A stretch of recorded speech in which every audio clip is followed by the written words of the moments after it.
Welcome, folks, to IlliniGuys Halftime Live. Mike Kegley, Kedrick Prince. We may have more people on. You just don't know when you're at halftime in a bowl game. A lot of our guys are either there in the booth, like Brad and Matt, or they're there in the crowd, like Steve Sturm and others. So you don't know.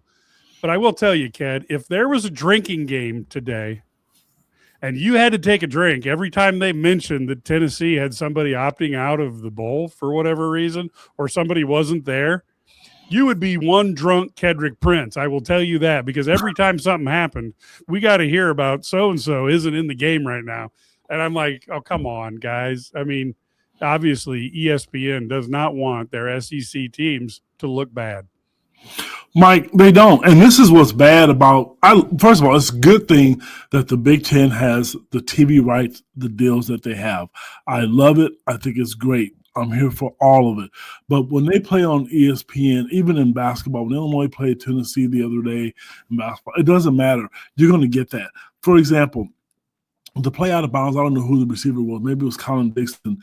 They picked the receiver up and threw him on the ground. Oh, maybe it's not so bad. You can't do it. You really can't. And I'm going to tell you, they called the first one. They picked up the receiver. Then the second one, I think it was Khalil Valentine. He was upset that they didn't call it.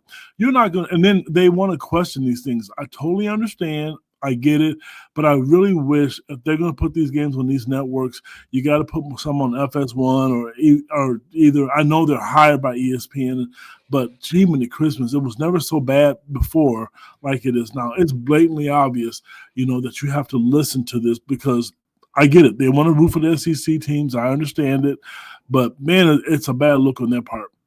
Yeah, I totally agree. As I look at these things now, let's go down some of the stats, because I think what you are seeing tonight is a result of the Big Ten. I think at the top of the Big Ten can compete with the SEC. I think in the middle has been where the SEC's had the advantage, a little more depth of their teams as you go down. But I think in the last 3 or 4 years, you're seeing the Big Ten's middle get better, while the SEC middle has either stayed the same or maybe dropped off a tad. But let's look at these stats here. Illinois is up in total yards, 204 to 127. So that is really nice for the Illini. Passing yards, Illini up 133 to 53. And then rushing yards, Tennessee does have an advantage, 74 to 71. Penalties, 3 for 42 for Tennessee, 4 for 20 for Illinois. I got to be honest with you. The fact that all of them are offensive line movement penalties actually blows my mind. First downs, Illinois is up 14 to 8. Third down, Illinois is 3 for 6, and 3 for 5 is what you have with Tennessee. Key stat here, fourth down, Illinois is 0 for 2. Ked, we'll talk about that in a minute. Illinois is up 10, 37 to 27 in plays, up on average yards per play, 5.5 yards to 4.7. Average yards per completion, again, Illinois advantage, 10.2 to 8.8. Yards per rush, 4.4 for Illinois, 4.1 for Tennessee. Red zone, Tennessee's 1 for 2, Illinois 2 for 2. Time of possession, 18-16 for Illinois, 11:44 for Tennessee. No turnovers, no fumbles. Tennessee has 1 sack for 4 yards. Illinois, minus Gabe Akers, 2 sacks for minus 14. And tackles for loss, Tennessee 2 for 5 yards. Illinois 4 for 17 yards. Got to give kudos to Aaron Henry. The defense has looked really good today.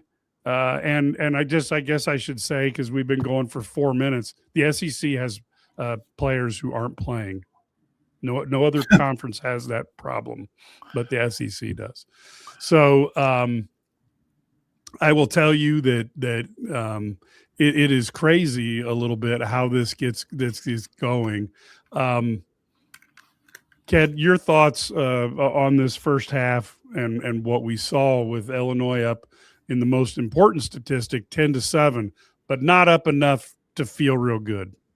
No, it's not enough to feel good, and it's a low-scoring output. I'm kind of surprised, and I have to give Aaron Henry credit.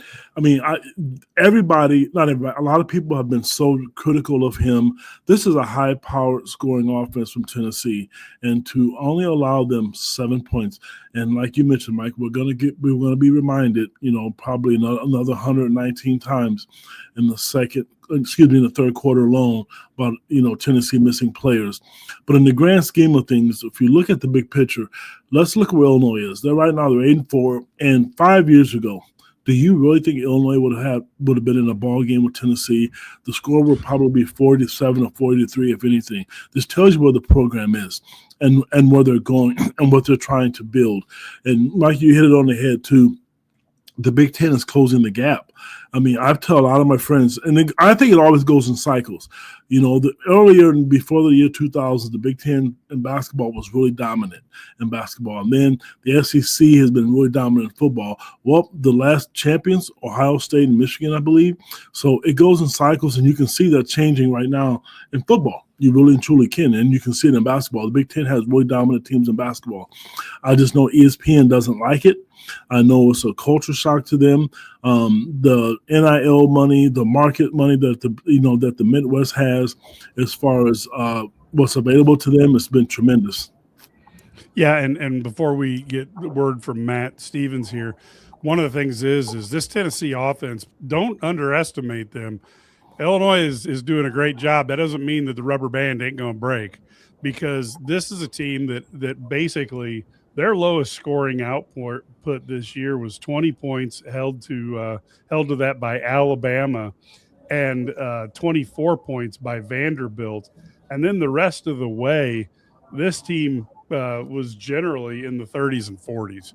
So you're looking at an offense that can score, and Illinois' defense is playing quite a bit. And we will talk in a second about fourth downs. But Matt, what are your thoughts there as you're watching this game up in the press box? I thought it was a really good first half from Aaron Henry's defense after the first drive. You give up 67 total yards or 60 yards after the 67-yard touchdown drive. It's very Ryan Walters-esque, where I saw him give points on the first drive and then get everybody together and make an adjustment on what was going on and who needed to be out on the field. And then you saw Illinois get off the field on third down. So really, really good adjustment there. I think they've done a really, really good job interiorly in their interior defensive line of putting pressure on Joey Aguilar and making him get rid of the ball a little bit faster. This Tennessee offense is kind of predicated on long, routes. I mean, it's 15, 18, 20-yard routes, long verts, and you need time in the pocket to sit there. And guys like James Thompson's had a hell of a first half. It's the best first half I've seen him play in an Illinois jersey. And then I thought what they've done on the outside to replace Gabe Yakis with the outside linebackers that they've put out there has been really, really good, whether it's been Daniel Brown or Joe Barna or people like that. I thought it's been really, really good. And I think offensively they've done everything except score enough points to feel comfortable, because I was glad at the end of the half to realize Santa Claus, David Olano, does exist, and they tend to lead. Well, I tell you one thing, Matt. I feel like they're running the ball. They're doing everything they need to do to control. They had the ball 11 minutes in a 30-minute first half. So everything they need to do is a game that Illinois can win, and a style that Illinois can win. And I give the guys a lot of credit for the bowl prep that they've done, because they put together something that they can win this football game. One thing I'd like to get the feedback of you guys. Ken, you go first, Matt, next. And Matt, you probably haven't heard this, but on the broadcast, they said that Aaron Henry said that Tennessee's offense is predictable when you take a look at what the tight end does and where they line up. I'm not certain, again, I got to be honest with you. I have not done a deep dive in Tennessee's offense to say that I detect anything, but man, there's quite a spread there of Tennessee, certainly, or Illinois, certainly looking like they were in sync with the offense, and maybe it's the tight ends. I don't know. Ked, what did you think when you heard that comment? Real quick, I'll tell you this. Obviously, they've done their homework and they've studied. And there's all the coaches, like Matt said, they've done a tremendous job of preparing for this game. But Aaron Henry has done an amazing job because if anything that you see with offense and defenses, if you pick up tendencies, he's obviously picked it up. And what I think they're doing a really good job of, they're not getting beat down the field long. They've taken that away from them. Yes, they're running the ball a little bit and they're giving up dinks and donks, whatever you want to say. But for that part, from that standpoint, he has done a masterful job in the first half because there's still another half to go, 30 minutes of football left, of taking that away from them. So it could be something that they've seen. There's could be things that Illinois has done. There's tendencies, which is why typically in bowl prep, you want to change some of those things up a little bit, I guess. But that's what I've noticed. Matt? Yeah, just to kind of echo what Ked said, I think that this Tennessee offense is really predicated on 4 verts, essentially, or 3 or 4 verts. Illinois has done everything they can all year, and you've heard it all year from Aaron Henry and Brett Bielema. You've got to keep the football in front of us, and they've really done that. I don't know how predictable it is. I think that comment's being made because I think a lot of what Tennessee does that makes them very, very effective is how fast they go. Well, that requires you to get a really, really quick first down. And you saw on every drive after the first one, they weren't really doing that. They weren't getting that quick first down. They weren't getting that tempo. And then that challenges you to get lined up correctly. That challenges you to play, with some tired legs in your defense. And then they hit you over the top with their verts. You haven't seen that because Illinois' DBs, if you've seen them, just aren't letting them get to their verts. And so they've had to do a lot of crossing routes. They've had to do a lot of things that are not typically in Tennessee's offense. And you've seen Joey Aguilar kind of dance a little bit in the pocket because usually somebody's either going to be wide open and the ball's already out because they're throwing a deep ball. So they've really had to adjust to what Illinois is doing, which is, okay, Tennessee, you want to do the spit on the sidelines thing with your wide receivers, and you want to basically make take our guys in the middle of the field have to run this way. Okay, well, until you throw it down the middle, we're just going to leave the middle of the field wide open. And Tennessee hasn't really adjusted to that yet. I'll be interested to see in the second half what they do. I'll also be interested to see in the second half if Illinois can continue to run the ball the way they have. They're getting 4 yards a carry. Aiden Lawfrey's running hard, and they're doing a lot of things in the run game that I think are really kind of interesting. I do think the offensive line is physically more dominant than Tennessee's defensive line. I felt that coming into the game, and if they can get rid of these procedural penalties that kind of that are there was 4 in one drive and they still got a touchdown. But if they get rid of those, I think the offensive line is dominating Tennessee up front. And so I do think that, and then Mike, you can appreciate this because this was a little bit before my time on the beat, but Illinois fans that watched a Tim Banks defense, he's not here today, but like Tim Banks defense and some of the mental errors and penalties that happened in a Tim Banks Illini defense, guess what, are happening in a Tim Banks volunteer defense. So you're seeing those things, you're seeing those little things that Illinois does really, really well in order to beat these types of teams. And, I'm a little bit nervous about going into another offseason where Aaron Henry defense has another great performance in a bowl game against a Southeastern Conference opponent, and we have to hear about how crappy he is by every Illinois fan that wants a new defensive coordinator. And I personally, as the IlliniGuys football reporter, I don't want to hear it. So if he puts this kind of performance together for another 2 quarters, I really don't want to hear it. And guess what? The head football coach who makes $8 million a year doesn't want to hear it either. So I think it's been a great performance by Brett Bielema and Aaron Henry for the 2 weeks of bowl prep. You can see it on the field with the guys they're using and how they're using them to kind of take away what, at least for 30 minutes, what Tennessee wants to do. Right. Matt, on top of that, the bowl game has been impressive, but you've noticed changes in Illinois' last few games defensively. I know they were playing in snow and blizzard when they played. I noticed a change because the conditions were bad. So I had somebody ask me the other day, like, "Hey, Luke Altmaier didn't seem to have a whole lot of passing yards in that game against Northwestern." And I was like, "Yeah, there was 8 inches of snow on the ground when the game started." So, I do think that the conditions of the Northwestern game. Ked, you're gonna ask me, are they making significant changes? No, not really. They're still kind of playing the same defense. I know, Kedrick, you hate that answer from me, but these are 18 to 21-year-olds, and you can't make Belichickian type Patriots, NFL type, like changes from week to week. You have what you have. I think the one thing, take the touchdown drive, for instance, the Tennessee touchdown drive. Okay. Mm-hmm. That what was it, 20-yard run that Tennessee had, right? Correct. Who was in that gap? Sabir Kareem. Yeah. That was not Matthew Bailey, and he whiffed. Okay. Yeah. And I think that's what you're starting to see when like Xavier Scott goes down and you have to play without him the whole year.